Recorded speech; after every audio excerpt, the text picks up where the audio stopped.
Bruh.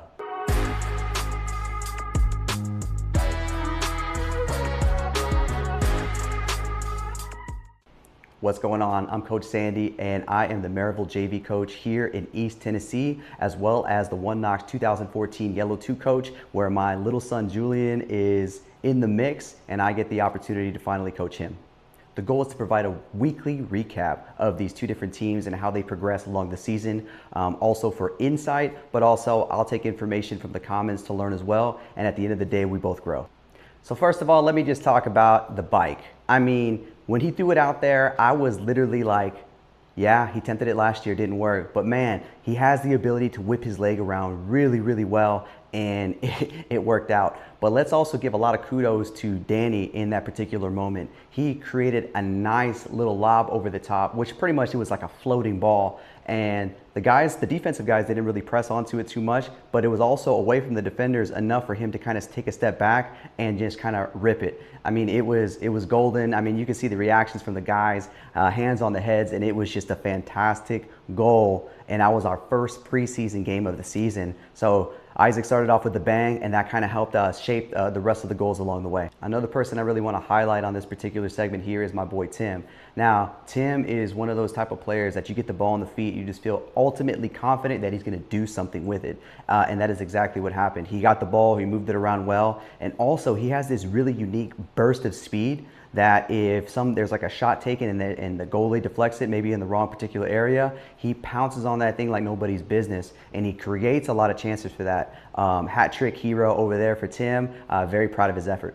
Another shout out I want to do is Isaac Lopez. Now, this is one thing that I like to teach a lot of guys, especially my younger ones, is the ability to get the ball on your foot and off your foot. It's something that I coach and I talk about the guys all the time, because I feel personally in the high school game, middle school game, even the younger game, it really doesn't matter, club game, sometimes people build up too much of a wind up to take the shot. And in some cases, that kind of negates the shot right away, because if you have really good solid defenders, or if they're too close, they're just going to negate that shot and you're never going to have any opportunity. So one thing I really, really like to promote is on your foot, off your foot, the ability to make one solid touch, set yourself up and take that shot. And in this particular clip right here, Isaac Lopez does that to a T.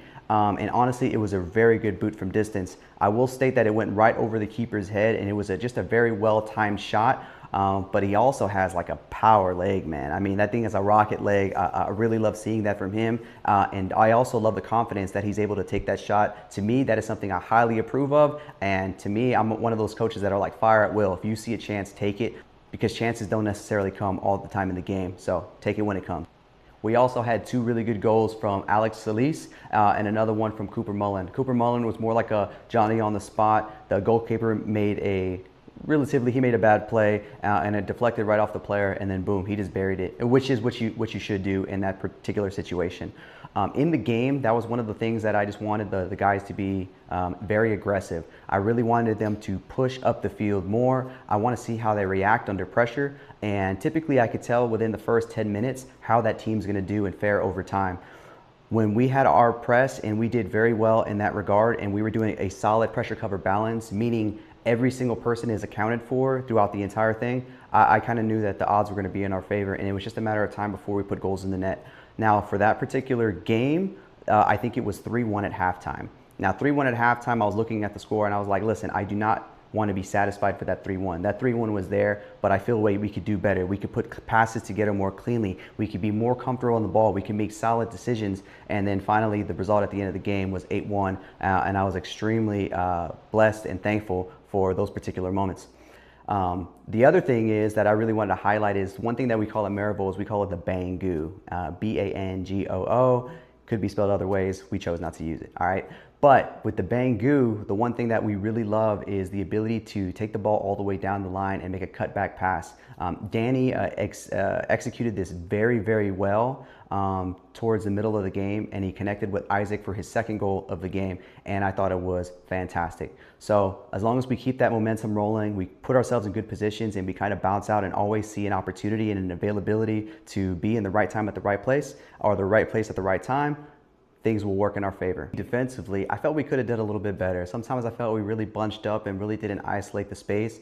I like our players to communicate using their hands and their voice very loud. I actually pushed for that in practice all the time. Like, dude, be vocal, be loud, be present, be in the moment. The loudest teams, the ones that communicate the best, are usually the ones that progress and do the best on the field because everybody is locked tight with the messaging. So for our defense, I felt we'd had a very, very solid display. We only allowed 1 goal, and that honestly was in a free kick, which was just unfortunate. Was it blockable? Potentially. I think that's something that we have to kind of work with the keeper on. Potentially could have shuffled. It kind of floated in the air a little bit, but it is what it is. You know, 1 goal doesn't define the game, but the defensive effort there overall was very high, and I really liked it. I also really enjoyed my right back and left back. They naturally want to progress up the field, and I thought that was fantastic. So as they're going along, we're always looking for that extra man to potentially lay off the ball and cross it into the box, because I feel like the more we do that, the more we're just keeping the ball in a space that where we can operate or get a touch on the ball, a good flick, a good shot.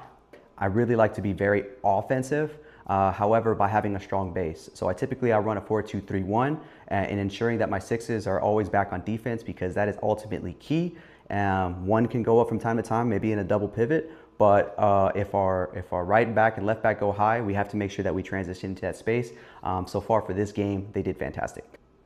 And with that result, I was very happy with the guys. I let them know that, hey, I want them to play with a high intensity, high focus. And when we do so, we're pretty unstoppable. So I'm very thankful for what they were able to produce on the field. I was very proud of each and every one of the guys. And let's just keep bringing it on to the next one.